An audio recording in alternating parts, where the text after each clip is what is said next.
Chapter 1. In the dressing room. Sir Anthony Evans plays Liszt.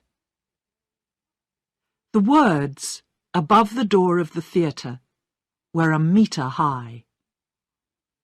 On the wall there was a big picture of Sir Anthony at the piano. Hundreds of people were waiting outside the ticket office. It was Sir Anthony's 80th birthday concert, and everybody wanted a ticket. I had a special ticket, because I was a newspaper reporter. I wanted to talk to the famous pianist before his concert. I showed my ticket to the doorman and went into the theatre. Then I walked upstairs to the dressing rooms. On my way upstairs, I thought about the famous pianist. I was a little afraid. My mouth was dry, and my hands were shaking. I arrived outside the dressing room. There was a big gold star on the door. I knocked, and a tall man opened it. He was very old, but his eyes were blue and bright. He was wearing black trousers and a beautiful white shirt. He had a lot of straight, silvery hair. He looked just like his picture on the wall of the theatre. "My name's Sally Hill," I began. The old man saw my notebook and smiled at me. "Don't tell me. You're a reporter. Which newspaper do you work for?" "The Sunday Times, sir." "A very good newspaper. Come in and sit down. Ask your questions. We were young once, weren't we, Linda? But of course, that was a long time ago." He turned to a tall woman who was standing in the corner. She smiled at me with friendly brown eyes. "So this is Lady Evans," I thought. "What a nice face she has. She looks like a farmer's wife." I was not afraid any more. I sat down and opened my notebook. "Tell me about yourself, please, Sir Anthony. Did you come from a musical family? Did you start to learn the piano when you were 3, like Mozart?" The famous pianist smiled. "No, my dear. I am the first musician in my family. And I was 14 years old before I touched a piano for the first time." He saw the surprise on my face. "We have a little time before my concert. I'll tell you my story. It's a strange story, but every word of it is true. You see, I left school when I was 13. Everybody called me Tony in those days. I worked on a farm. It was an exciting story, and he told it well. At first, I tried to write everything down in my notebook. Then the pen fell from my hand, and I just listened. I was lost in Sir Anthony's wonderful story. He told me about an old school behind a high wall in a dirty street. There was broken glass on top of the wall. The schoolyard was very small. As he spoke, pictures came into my mind. I saw a little boy called Tony Evans playing football with an old tin. Chapter 2. A Poor Boy. The teacher's name was Mr. Gray. He was grey, like his name. He was old and grey and tired. Everything about him was grey. Grey suit, grey shirt, grey hair, and a long, thin, grey face. When he smiled, the children saw his long, grey teeth. But he did not often smile. Mr. Gray did not enjoy his job. He did not like children. "Why does he work here?" one of the children asked one day. "He doesn't like us." "But he likes the long school holidays," said Tony. The other children laughed. They thought that was a very clever answer. But Tony was not a clever boy. He was big and slow and silent. He did not enjoy his lessons.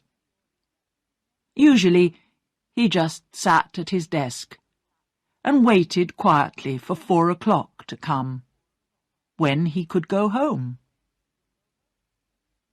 But Tuesday mornings were different, because Tuesday was music day. Every Tuesday morning, an old lady called Mrs. Lark came to the school. Mrs. Lark played the piano, and the children sang. She was not a very good pianist, but she liked children, and she enjoyed her work. She knew a lot of songs, too. Every Tuesday, her fat little fingers flew like birds up and down the keys of the piano. The children sang like birds, too. Then 12 o'clock came. Mrs. Lark said goodbye and locked up the piano for another week. Tony did not often hear music. His family was poor, and poor people did not often hear music. There was no TV or radio in those days. There were concerts in the town, of course, but poor people did not go to concerts. Sometimes an Italian street musician came to town. He had a little piano on wheels, and a poor thin monkey which sat on top of it. The people came out of their houses to listen to his music. Then the monkey went round with a little tin cup. "Give us a penny," sang the musician. But when the monkey came back, the tin cup was always empty. The musician shook his head and pushed his little piano away. There were 6 children in the Evans family, and Tony was the oldest. They lived in a very small house at the end of a long grey street. The toilet was outside in the yard. There was no bathroom. Everybody washed in the kitchen. On Saturday evenings, everybody in the family had a bath, one after another, in an old tin bath in front of the fire. It took all evening.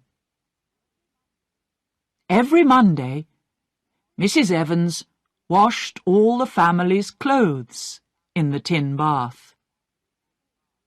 But the Evans were clean, and they had enough to eat. Tony did not feel poor, because all his friends were poor too. In those days, poor children usually left school when they were 13. Most of Tony's friends found jobs in shops or factories in the town. Tony did not want to work in a shop or a factory, but he needed a job because his family needed the money. A few days after his 13th birthday, Tony left school too. He began to look for a job, but he was unlucky. The factory did not want him. The shops did not want him. Then his mother thought, what about farming? One hot summer afternoon, she decided to take her son to a farm outside the town. "I worked on Mr. Wood's farm when I was young," she told Tony. "Then I met your father, and we moved to the town. But I enjoyed farm work, and I think you'll like it too.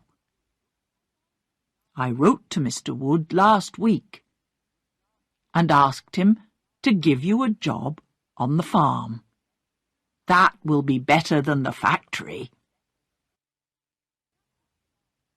Chapter 3. A Farmer's Boy. Tony and his mother got on a bus in the middle of the town. At first, they drove through streets of small grey houses. Then the bus left the town and drove along a country road. The bus stopped in every village. Tony saw green fields and small, quiet villages. Every house had a garden. The smell of the flowers came in through the open windows of the bus. At last the bus stopped. Tony could see a river and an old bridge. A small road ran across the bridge, through the fields and over a hill. "Come on, Tony," said his mother. They got out of the bus and walked 2 kilometres in the hot sun. There were white and yellow flowers at the side of the road. Tony did not know their names. He wanted to know more about them. He wanted to know more about the trees, too. There were no flowers or trees in his street. He looked at the cows in the fields. "I've never seen a real cow," he said to himself. He watched them moving very slowly through the long green grass. They looked big and quiet. Tony and his mother arrived at the farmhouse and walked through the farmyard. Chickens were looking for food. A fat white cat sat on a wall and watched them with sleepy eyes. Mr. Wood came to the door and spoke to Tony's mother. "Hello, Betty. It's nice to see you again. Thank you for your letter. How are you?" They talked together like old friends. Tony stood at the door. He felt lost and uncomfortable. But the farmer smiled at him. "Is this your son, Betty?" he asked. "Yes, this is Anthony, but we call him Tony at home. He left school 2 weeks ago. He's a good boy, and he's very strong. Please give him a job, Mr. Wood. We need the money. We've got 6 children, you know." The farmer looked at Tony. "How old are you, boy?" he asked. 13, sir." "Do you like the country?" "Yes, sir," said Tony. "Would you like to work for me, Tony?" asked Mr. Wood. "Would you like to be a farm boy?" Tony thought about the factory and the shops. The shops were bad, but the factory was worse. When people came out of the factory in the evening, their faces looked white and ill. "Nothing can be worse than that," he thought. He looked into the farmer's smiling red face. "Yes, sir," he said. "Yes, please." His mother was right. Tony was a good, strong boy, and he worked very hard for Mr. Wood. The old farmer did not pay him much money. Tony ate his meals in the kitchen, and he slept in a little room at the top of the farmhouse. But the farmer was kind to him and taught him a lot. Mr. Wood had no sons. He had one daughter. Her name was Linda, and she was a year younger than Tony. Mr. Wood loved Linda dearly, but he wanted a son very much. He was like a father to Tony. Tony was happy. At the end of every day, his back was tired and his legs hurt, but he slept like a baby. He ate Mrs. Wood's good country food. He drank a lot of milk. Soon he needed new clothes. He sent his old clothes home for his brothers. He sent his family money too. Sometimes Tony visited his family. He enjoyed those visits, but he was always happy to leave again. "I'm a country boy now," he thought. In the school holidays, Pip and his brother John came to the farm. Pip was 17 and John was 16, but they were both still at school. Their father had a large shoe shop in the town. He wanted them to go to college and learn to be businessmen. But the boys spent all their holidays on Mr. Wood's farm. "I want to be a farmer," said Pip. "That's right," said John. "Farming is the best job in the world." "But you just come here in the summer," said Tony. "It isn't always summer, you know. The sun doesn't always shine.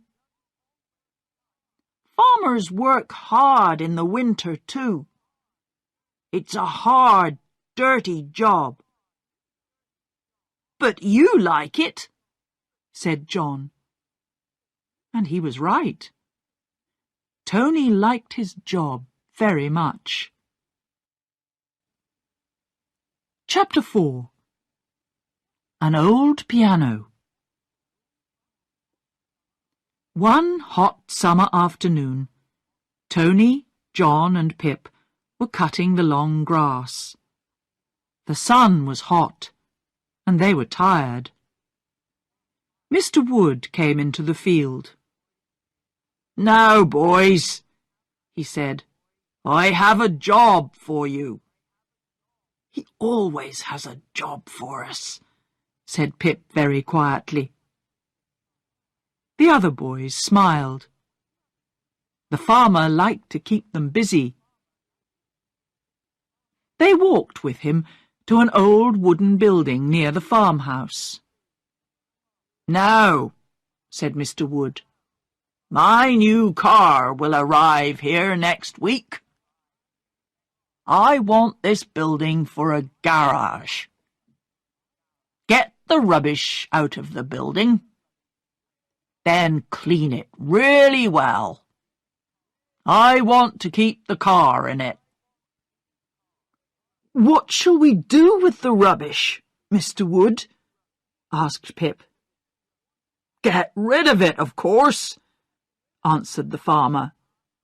"Now stop asking questions, young Pip. I'm a busy man." He walked away. The three boys opened the doors of the building. They looked at the rubbish. Then they looked at each other. "This is going to take a long time," said Tony. He went to the back of the building. He saw something behind a lot of old boxes. It was very big.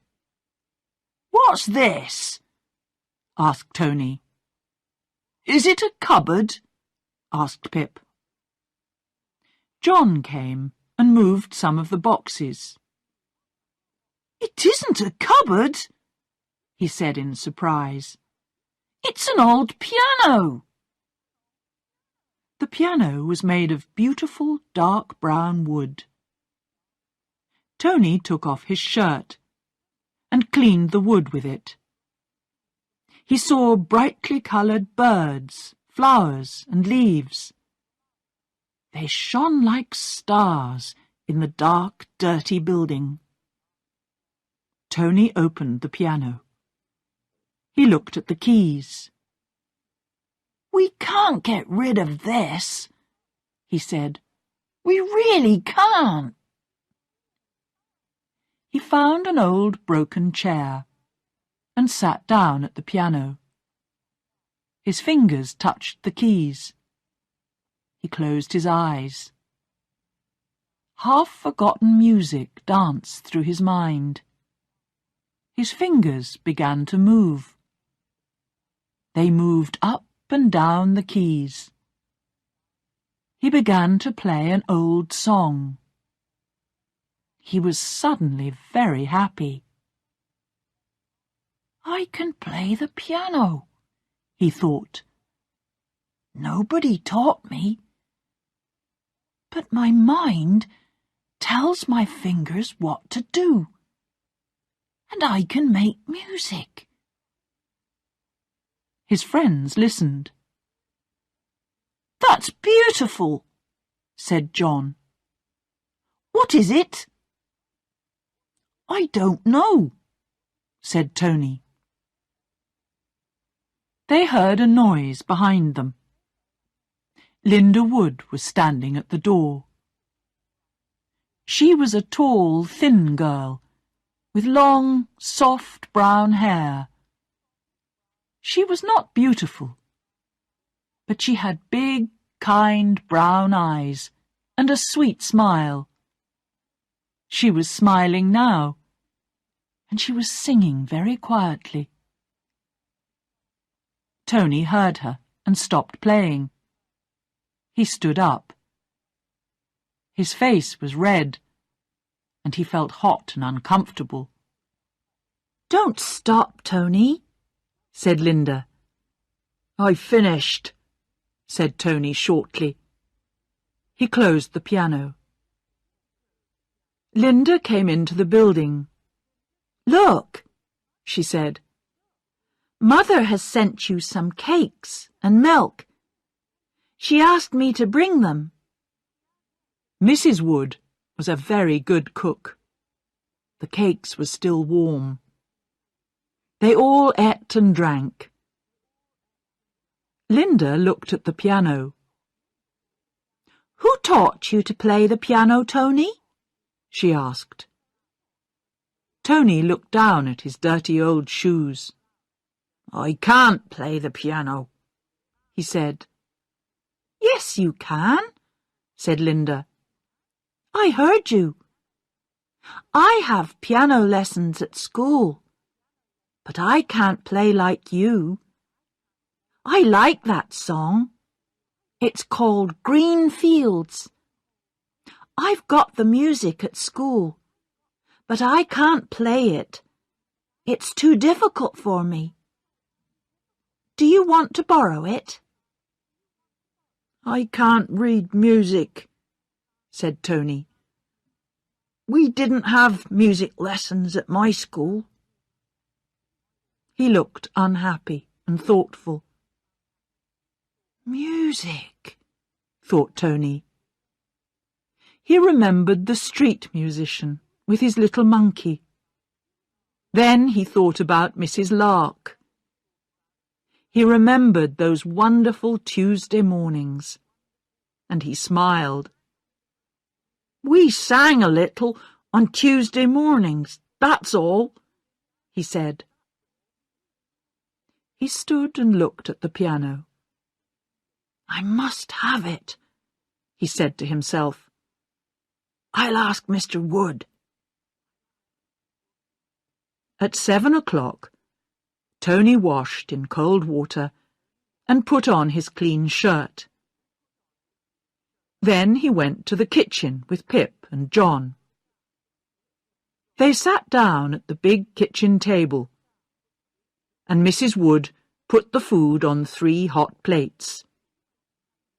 Then she went to have supper with Mr. Wood and Linda. Tony ate his meat and potatoes and drank 2 cups of strong, sweet tea.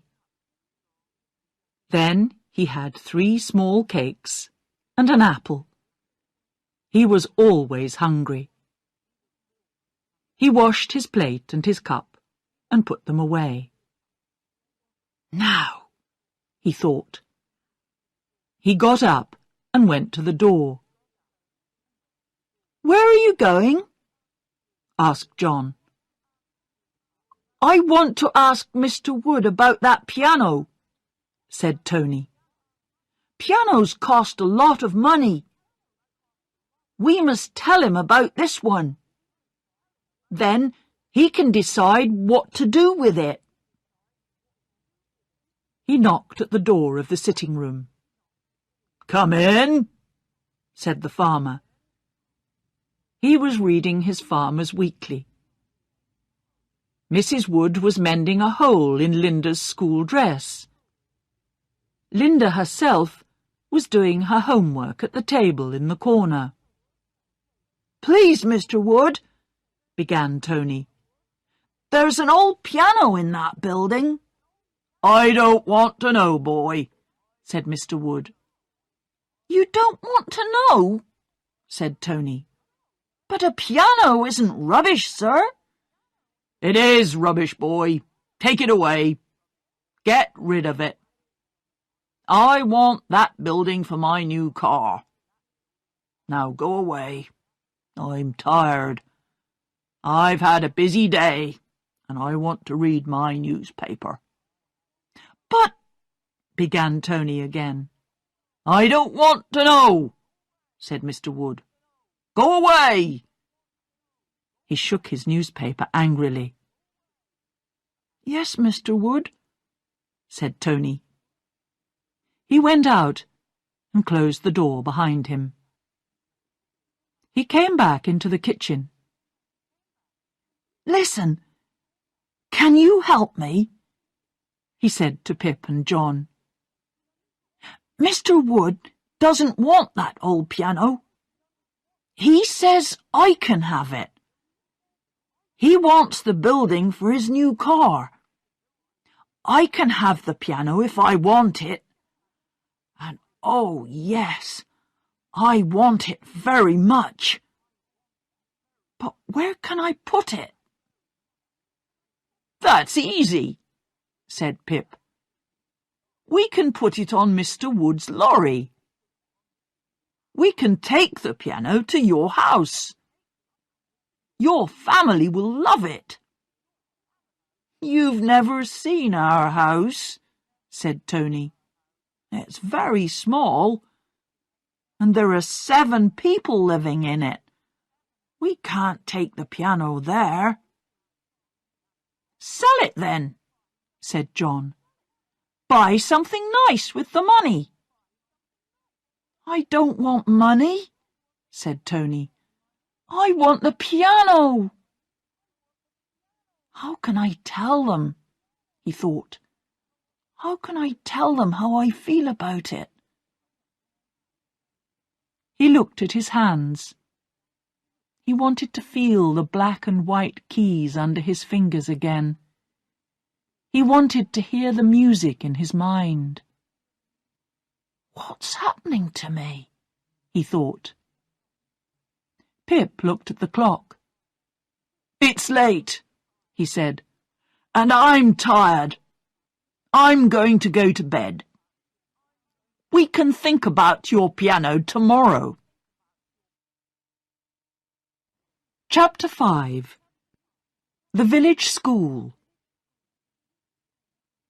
The next morning, the boys got up at 6 o'clock. They took some sandwiches and a bottle of cold tea, and they began to cut the long grass in Mr. Wood's biggest field. The field was near a quiet road. At the side of the road was a small school. It stood in a garden. There were flowers and vegetables and a few fruit trees. But no children were there. The school was empty. It was summer, and the children were on holiday.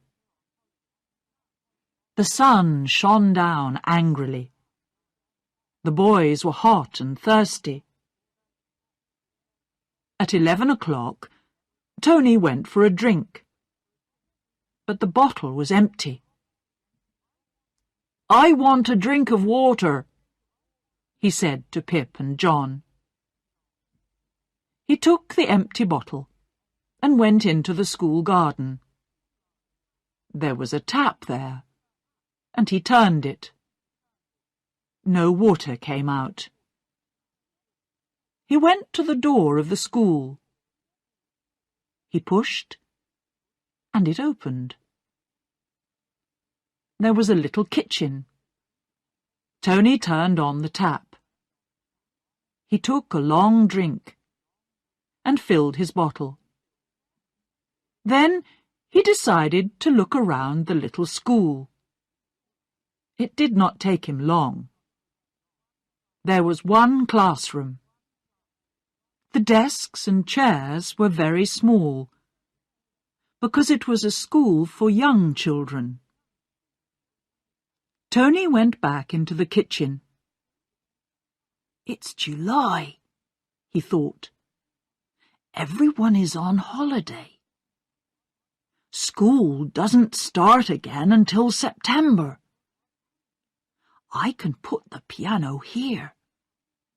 No one will come here. I've got 6 weeks.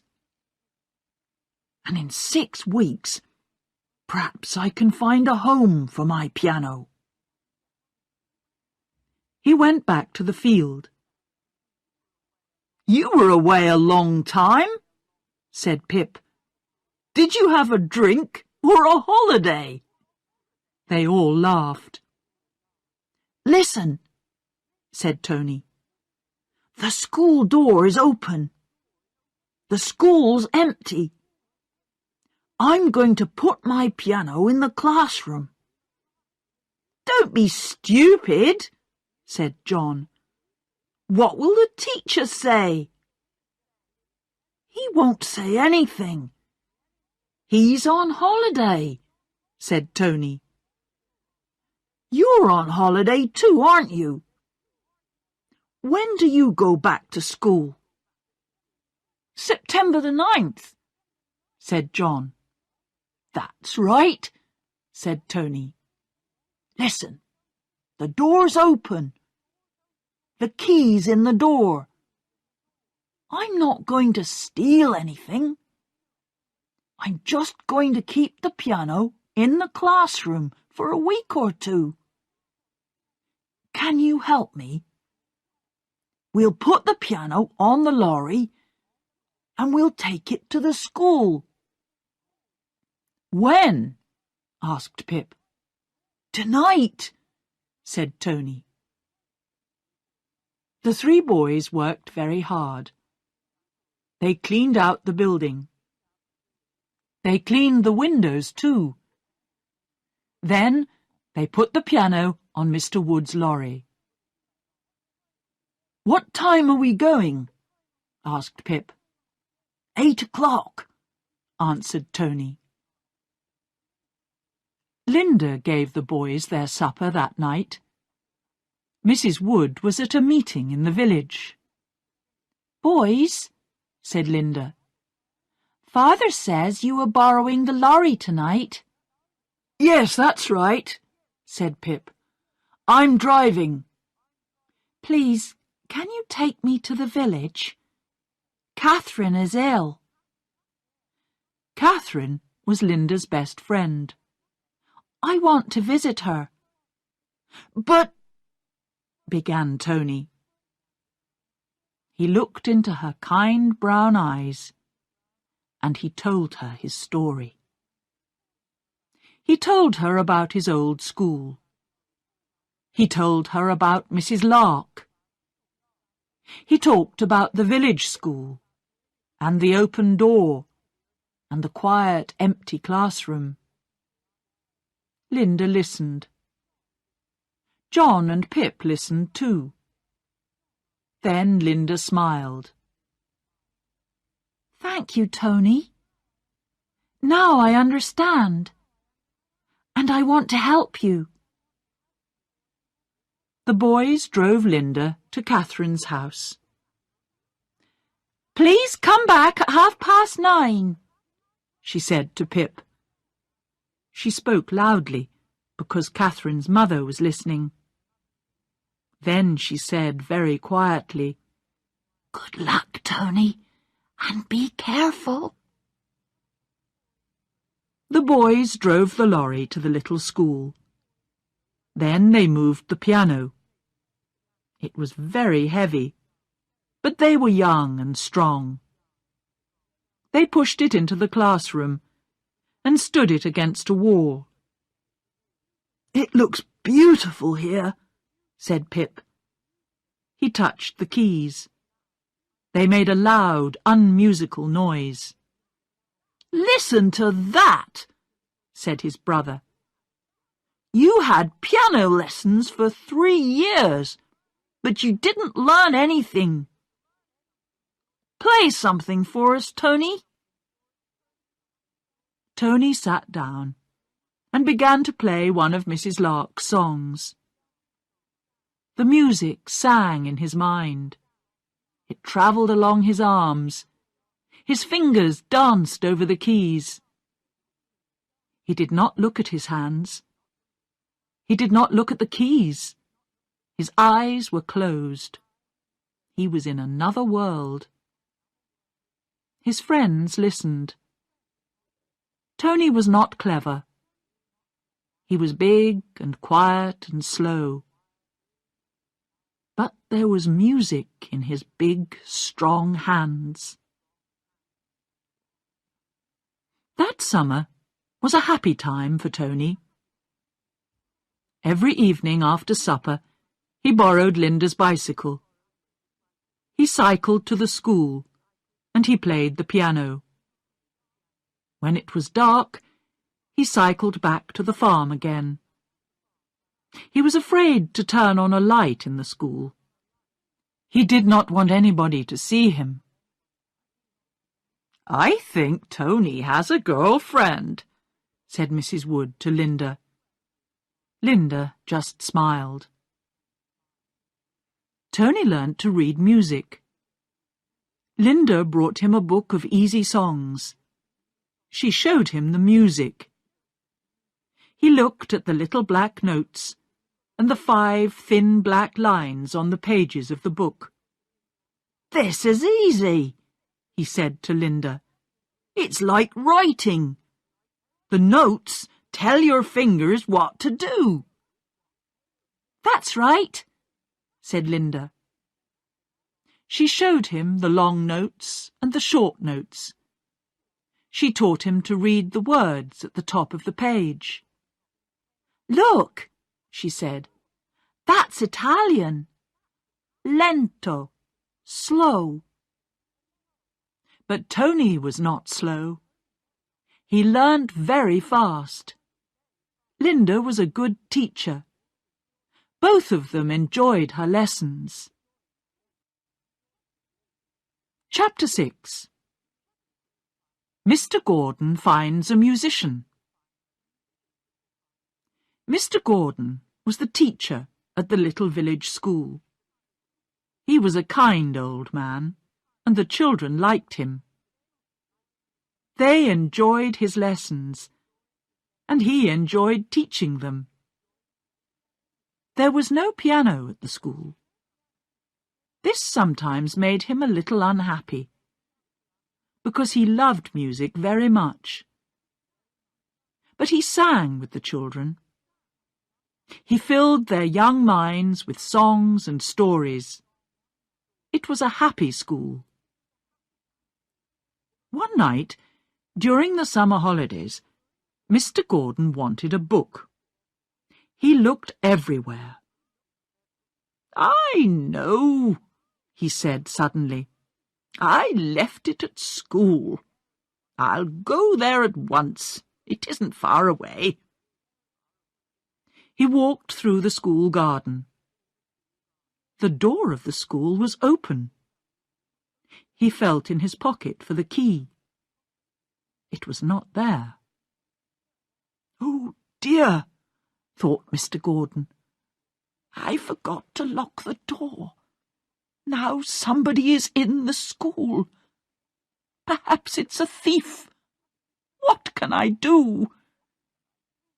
Then he heard the music.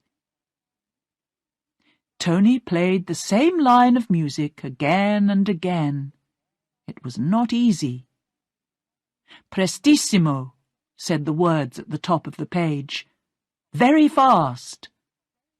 His fingers flew over the keys. Mr. Gordon stood and listened. There was a happy smile on his face. Then Tony stopped playing. "That wasn't right," he said to himself. He looked carefully at the little black notes on their thin black lines. "The left hand goes like this." Mr. Gordon spoke.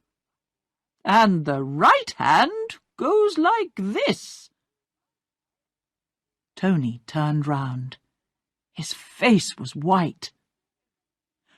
"Don't tell the police," he said. "Please, I haven't stolen anything. I haven't done anything wrong." "No, no, of course not," said the teacher. "But who are you? What are you doing in my classroom? And how did this piano get here?" Mr. Gordon visited the farm and talked to Mr. and Mrs. Wood. "Tony is very special," said Mr. Gordon. "I have been a teacher for 40 years, but I have never met a boy like Tony. He must have music lessons at once. Then he must go to the College of Music in London. He needs to work with other musical boys and girls." "But his mother and father are poor," said Mrs. Wood. "They can't pay for music lessons. They can't send him to college. They have 5 small children at home. Tony sends them money every month." "I can give Tony his first lessons," said Mr. Gordon. "I don't want any money. I'll be very happy to teach this wonderful boy. I feel— oh, how can I explain it to you? This is a very exciting time for me. Last night I came to school to look for a book, and I found a musician. But Tony learns very quickly. Soon he will need a really good teacher. Then we'll have to think about money.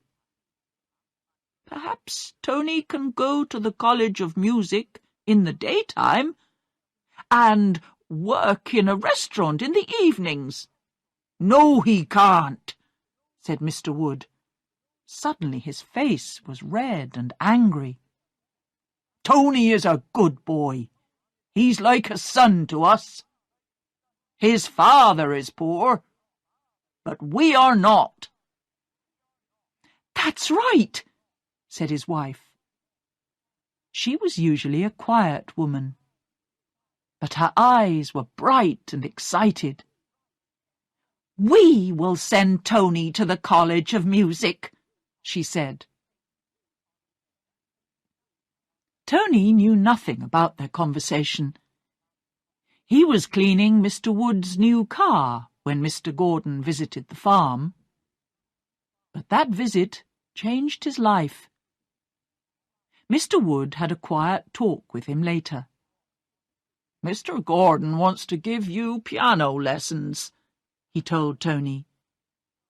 Tony's eyes shone like stars. Then he shook his head. "I haven't any money, sir," he said. "Mr. Gordon doesn't want any money. I've had a talk with him. You are going to go to the school at 4 o'clock every afternoon. You will have your lesson, and you will practice on the piano for 2 hours. Then you'll come back to the farm and have your supper." "But my work," began Tony. "I can find another farm boy," said Mr. Wood. "But good musicians are special people. Give me 3 tickets for your first concert, and I'll be happy."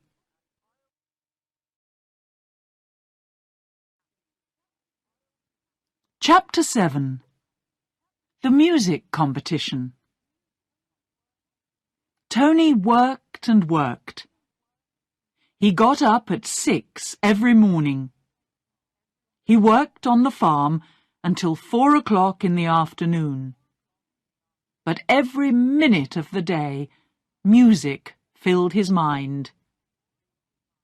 At 4 o'clock, he cycled to his piano lesson with Mr. Gordon. He practiced until 7 o'clock. Then he cycled back to the farm for supper. After supper, he read Mr. Gordon's music books. Often he fell asleep at the kitchen table. At night, while he slept, his mind was still full of music. Small black notes danced in front of his eyes. When he woke up, the music was still there. Tony lived in a world of music. The leaves fell from the trees. Winter came. It was dark when Tony got up in the mornings. It was dark when he cycled to his piano lesson. And it was dark when he cycled back to the farm again. Sometimes it snowed. Then he had to walk to and from the school, but he never missed a lesson. "How's the boy getting on?" the farmer asked Mr. Gordon one day. "Very well," said the teacher, "but he's too quick for me. Soon he'll need a real teacher." Spring came, and the trees were green again. "There's a music competition in the town on June the 12th, said Mr. Gordon one evening. "Can I go and listen?" asked Tony. "No," said his teacher. "I will go and listen. You are going to play in the competition." "But I can't do that. I need to practice more. I'm not ready," said Tony. "You will be ready," said his teacher quietly. Mr. Gordon was a kind old man, but he made Tony practice for 4 hours every day. Another boy helped Mr. Wood on the farm while Tony practiced for the competition. "2 weeks to go before the competition," said Mr. Gordon one evening. "Look, this is the programme." The programme was big and beautiful and expensive. Tony looked for his name. He found it. Anthony Evans, aged 15, piano. "Nobody calls me Anthony," he said. "Why can't they call me Tony?" "Tony is a boy's name," said Mr. Gordon. "Anthony is a man's name. Tony Evans was a farm boy. Anthony Evans is a musician. One day, Anthony Evans will be famous all over the world. And from today, I'm going to call you Anthony." On the morning of the competition, Mr. and Mrs. Wood and Anthony went into town in the car. While Mr. Wood had a drink with some friends, Mrs. Wood took Anthony shopping. She bought him a new brown suit and a new white shirt. Then she took him into a shoe shop. And Pip's father sold her some new shoes for Anthony. They were beautiful shoes. They shone like glass, and Mrs. Wood liked them very much. The shoes were too small, and they hurt Anthony's feet. But he did not say anything. What could he say? Mrs. Wood paid for the shoes, and Pip's father put them in a box. "I hear you're playing in the music competition tonight," he said to Anthony. "I saw your name in the programme. Anthony Evans. It sounds wonderful. good luck." In the evening, the Wood family and Anthony drove to Mr. Gordon's house. Mr. Gordon came out. He was wearing his best suit. "You look wonderful, Mr. Gordon," laughed Mrs. Wood. "Are you getting married?" The old man got into the car, and they all drove to the competition. The Woods went to their seats, but Mr. Gordon took Anthony through the stage door. He took him to a room behind the stage. A lot of musicians were waiting there. The women were wearing long dresses. The men were wearing evening suits. Nobody spoke to Anthony. "Goodbye, my boy," said Mr. Gordon, "and good luck." Anthony sat in the waiting room for a long time. His feet hurt. They burned like fire. His hands felt cold. They were shaking. From a long way away, he heard the sound of a piano. Every few minutes, a man came in and called someone's name. After a long time, the man came in and said, "Mr. Evans, please." Anthony did not move. Nobody usually called him Mr. Evans. "Mr. Anthony Evans, please," said the man again. "Come along. We haven't got all night." Anthony got up. "Oh, my feet hurt," he thought. He followed the man up some stairs. "I'm walking like Charlie Chaplin," he thought. "Everybody will laugh at me."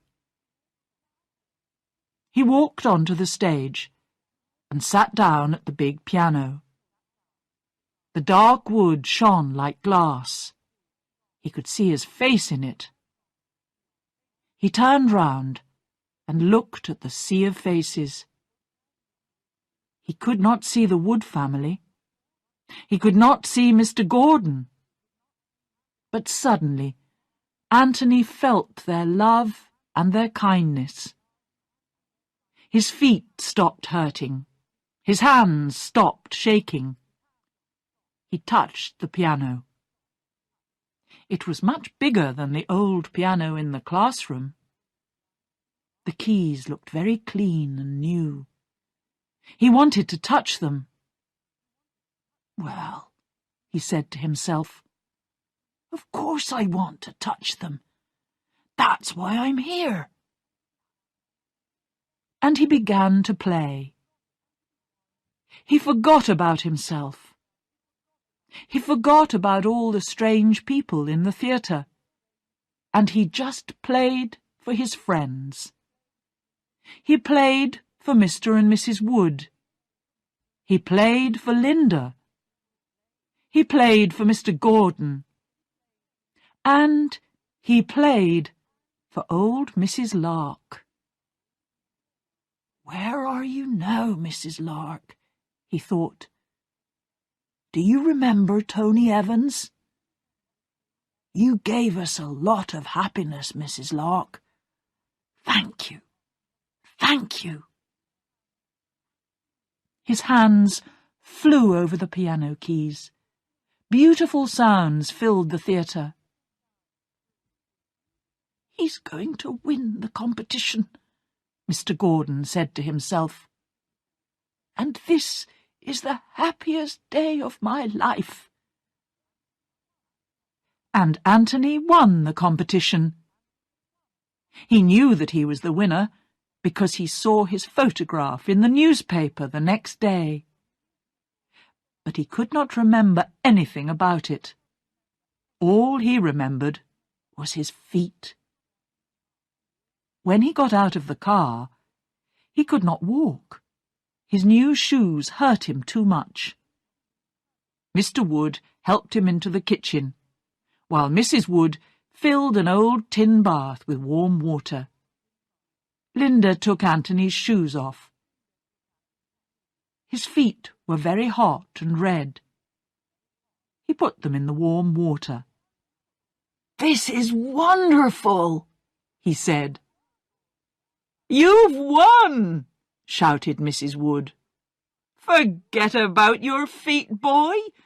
You've won the competition. This is the most important night in your life." But Anthony was too tired to answer. They helped him up to bed, and he slept until 9 o'clock the next morning. Linda brought him breakfast in bed. He felt very strange and uncomfortable. "I've never had breakfast in bed before," he told her.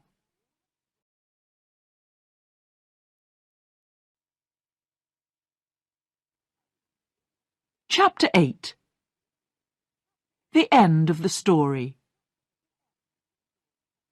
Sir Anthony Evans turned to me. "That competition was the start of wonderful things for me," he said.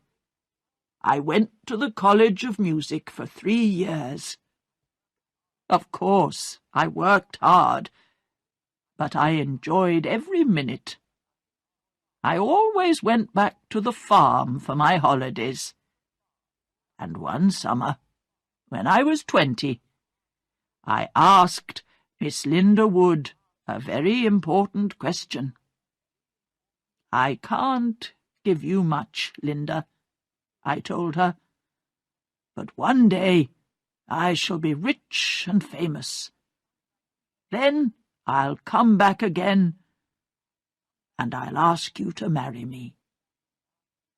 She gave me a long, loving look. Then she laughed. 'Oh, Anthony,' she said, 'don't wait until you're rich and famous. Ask me now.' So I did, and here we are. We've been married for 60 years. 5 years ago, the Queen invited us to Buckingham Palace. I was Mr. Anthony Evans when I went into the palace. I was Sir Anthony Evans when I came out. And—" he took his wife's hand. "My dear Linda was Lady Evans." There was a knock at the door of the dressing-room. "2 minutes, Sir Anthony," said a voice. The famous musician stood up. "I'm ready," he said. He turned to me. "How many concerts have I given? 2,000? 3,000? For me, every concert is new and exciting. Now, go, my dear, and write your story. Tell the readers of your newspaper that I am a very lucky man."